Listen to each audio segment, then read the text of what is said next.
Hello and welcome to the Phoenix PIO Info Show. I'm your host, Lieutenant Vince Lewis, coming back to you from Phoenix, downtown Phoenix, beautiful downtown Phoenix. Beautiful. It's a nice, lovely day in the summertime. It's my co-host, Rob Scherer. Slightly warm outside. Welcome back to the show. Thanks, boss. This is the PIO Info Show. Rob, don't get used to that title. Don't. I don't want to spoil it, but change could be coming. Exciting change. Yeah, we're very excited. We're also very excited to introduce our special guests here today from the Organized Retail Crime Unit. We have Detectives Holtzen. Yes, sir. And Detective Kellander. I'm looking right at your face, and I know your name. Welcome to the show, guys. Thank you. Thank you. We've got some exciting things to talk about. Rob, do you know the case that we're going to talk about today? Yeah, we want to go right into the case. Let's talk what we just did. Awesome press conference on it. So let's get a little bit into that case, where it started with you guys, what you guys do kind of as a unit, but where this case started and how you guys took it after 2 years and culminated into where we're at today. Sure, absolutely. So we're the Organized Retail Crime Detail. So we deal with retail establishments that have theft incidents, shoplifting incidents from their stores that are open for business. And we work with all of the retailers throughout the city of Phoenix. This particular investigation started primarily in 2023 with Peoria Police Department with Mr. Terry White, who was stealing primarily from Bath & Body Works. During that investigation, it was determined later that he was involved in additional incidents in 2024, and that's where Phoenix PD came in to start investigating numerous theft incidents involving Mr. White and his crew from Bath & Body Works stores within Phoenix and throughout Maricopa County. Were any of these incidents like the ones that we see some coming from other cities and other states where you get a flash mob of people coming through and clearing out entire store shelves and leaving in a fury? To a degree, yes. This one wasn't quite in the violent nature of that, but however, it still involved multiple individuals with Mr. White that would come in, they'd have bags, they would grab shopping bags as well, and they would just clear off entire shelves, usually within a minute or so, and then exit the store. Each one was definitely thousands of dollars worth of merchandise each time, and so yes, there was an element to that, and it certainly caused a disturbance to the business and customers and employees that were in the store. I can just imagine like you guys sitting there getting this bulk of who knows how many cases you guys started with, but you've got all these individual cases and trying to bring them all together and then go. Like, what are you guys doing when you first get that pile of enormous paperwork, video, all that stuff that comes to you and you're like, how do I figure out where to go now? What are you guys doing? It's certainly a process. We do it every day, but it starts all with our retailers. They're the ones that are actually seeing these things happen. Their employees see them, customers see them, loss prevention is watching. So they can see these theft incidents. They're the ones putting them together. We work with them to get their video surveillance footage. We work with the witnesses and things like that. And it's a lot of organization. So we're constantly dealing with 20, 30, 50, 60 plus incidents sometimes. This one was certainly in that realm. And so it's a lot of organization to put all of that stuff together. It just takes a lot of time and you're watching a lot of video. Yeah, so we're going to take a break here briefly, but when we come back, I want to talk about this a little bit more about this case, the parties that are involved, because you guys put together quite a nice flow chart that shows the different parts of the organization, where this product was coming from. Maybe you can define terms for us like what is a booster, what is a fence, those types of things that we hear in property crimes, and I'm really interested to know that because property crimes is not a victimless crime, am I right? Absolutely. Absolutely. Yeah, okay, so hopefully you can kind of help us tie some of that to the real impact on the community. Yeah, definitely. Yeah, so here, let's get that out now. Why is property crimes not a victimless crime? Yeah, so a lot of people think that you look at a shoplifting and you think, oh, it just affects a big business. That's not the case. The business is going to stand. The people who are going to suffer are the people who live here. When we look at retail business as a whole, it employs a huge portion of our population. A big part of our community works in retail. A big part of our community, almost our entire community, shops at retail stores. So what these crimes do is it affects job opportunities. It affects employee wages. It affects how many hours they can work. It affects prices that we pay at the register. And when we look at that too, we also have to consider that also means it has the biggest impact on the people who have the least. Yeah, so we're going to talk a little bit more about that, why it isn't a victimless crime. We're going to learn more about organized retail crimes here after the break. Stick around. I'm a busy mom. I'm also a Phoenix police officer devoted to keeping our community safe. I'm a Little League coach.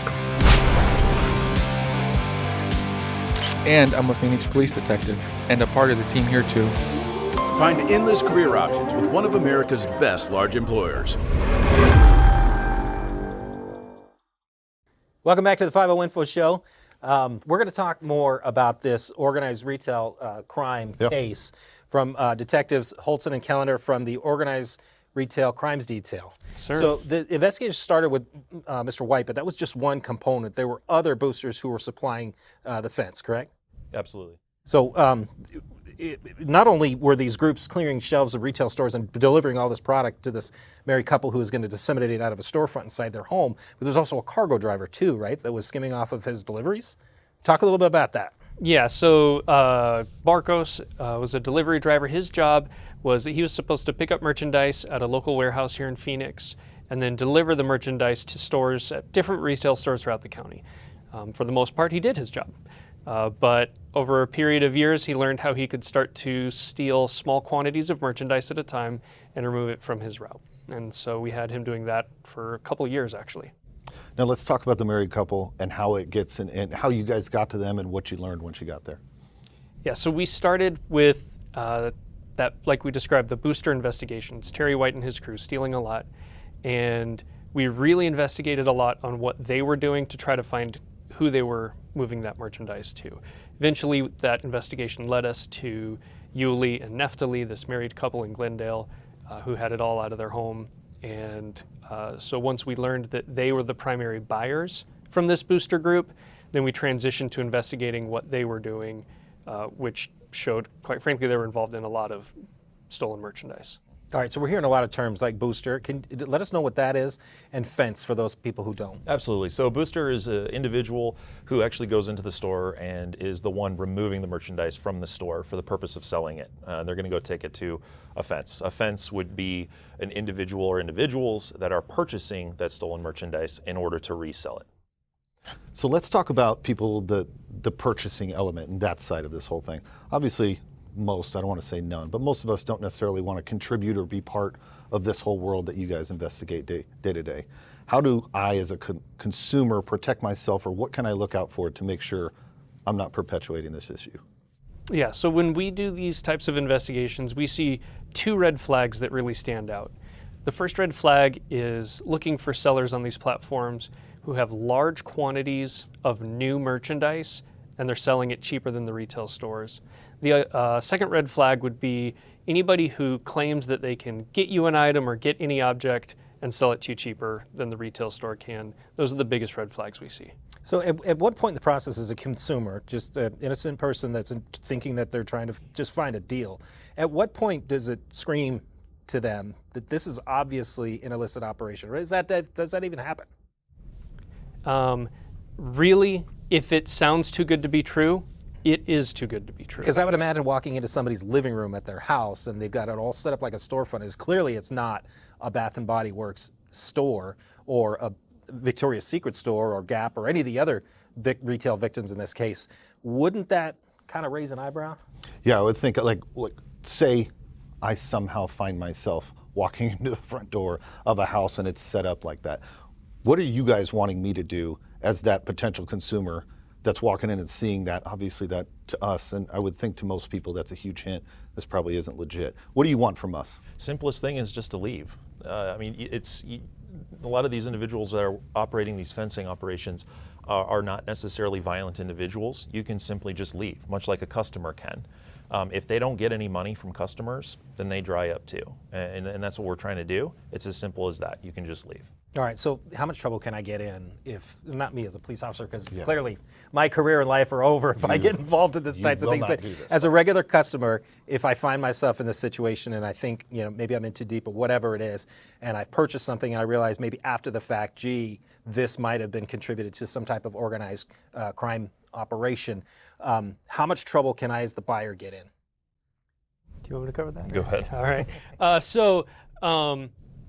A lot of people will unknowingly buy small amounts from this type of an operation. That's very common. We see that a lot. If that happens, then just stop buying from them. Just become a wise consumer, look out for the red flags, and don't do that anymore. We're not looking to try to hunt down every single customer who bought one item, but there are people who start buying and selling a lot of stolen goods, and then that can quickly become a felony investigation. Is there an anonymous Yeah. tip line or organization that might be able to give cash I rewards? just to wish there was solve a sign felony crimes? like behind your head that could tell us where, but I just don't know who that would be. Yeah. Yeah, silent witness, again, say I'm that person that goes in. Silent witness is a great avenue if they don't necessarily want to walk in and talk to you guys face to face. People might be adverse to that. But what other avenues like silent witness can do? What does that do for you guys in your investigation? Absolutely, we get tips all the time, whether it's from customers that do provide that information. They'll notify loss prevention on scene or the business and say somebody just stole something or they suspect something. Like any other crime, you can always call. We have a non-emergency number. Obviously, we have a silent witness tip line. You can even tell the retailers if you see something that you think is associated with, in this instance, a Bath and Body Works incident of items that are stolen. You can tell them. They have connections to loss prevention. They can assess whether or not this is something that's suspicious, and we communicate with them on a daily basis, so they can reach out to us. And I think you were saying there was about $300,000 or more than $300,000 in product that was recovered. I'm curious, what happens to the product? So this time, we've done a variety of these types of investigations. This time we were able to actually turn all of the merchandise back over to Bath and Body Works the day that we served a search warrant. We recovered $360,000 worth of merchandise, and Bath and Body Works employees loaded up a small U-Haul truck 6 times to take it back to their corporate office. What they do with it after that, no idea. That's not up to me. But we were able to get it out of the hands of the criminal group and get it back to them. Very interesting. Yeah, just great work, guys. It's Thank you. Here at PAB, Yeah. we've got a unique relationship with you guys where we see a lot of what you guys do. It's incredible, truly, the output you guys are putting out. It's a unit that obviously manpower is always a fun issue, but you guys have utilized that civilian investigator role, and you guys churn stuff out routinely, and it's awesome to see. Yeah, great work. So I want to thank you guys, Detective Holtzen, Thank Detective you. Kellander Thank you. from Appreciate the organized retail theft detail. Crime detail. Organized retail crime detail. There There you it go. is. Got it. Thanks, everybody. And you, the viewer, you can visit some of the stories that we've done on organized retail crimes and theft on our YouTube channel. You can watch the video versions of this and other episodes of the 50 Info show on our YouTube channel. Just want to remind everybody out there that you too can help solve crime in your community by sending tips to Silent Witness. Visit silentwitness.org and call 480-WITNESS. Visit us and follow us on all social media platforms. We are hiring. Go to joinphxpd.com. And Rob, until next time, be safe out there.